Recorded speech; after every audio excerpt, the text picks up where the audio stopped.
আমার শ্বশুর এমন কাজটি কিভাবে করতে পারলো? আমার বিয়ে হয়েছে বড়লোক এক ছেলের সাথে, আর আমি হলাম গরিব ঘরের একটি মেয়ে। আমার বাবা টাকার লোভে তার সাথে আমার বিয়ে দেয়। তাদের টাকা পয়সা গাড়ি বাড়ির অভাব নেই, অভাব শুধু মন মানসিকতার। এই কথাটি কেন বললাম তা একটু পরেই জানতে পারবেন। আমাদের বিয়ের 1 মাস হয়ে গেছে।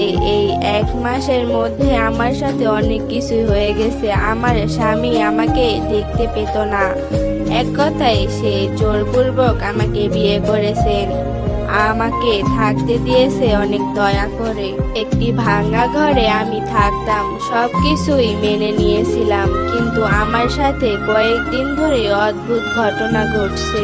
আমার স্বামী আমার সাথে থাকতো না এবং কি আমার ধারের কাছেও আসতো না। তারপরেও প্রতিদিন সকালবেলা মনে হতো যে আমার সাথে কেউ থেকেছে এবং কি আমার পরনের কাপড় চোপড়ও এলোমেলো থাকতো। তার উপরে রাতের খাওয়ার সঙ্গে সঙ্গে আমার প্রচুর ঘুম পেত। তাই সিদ্ধান্ত নিলাম রাতে খাবার আজ খাবো না, ফেলে দিব এবং দেখব আমার সাথে কি হয়।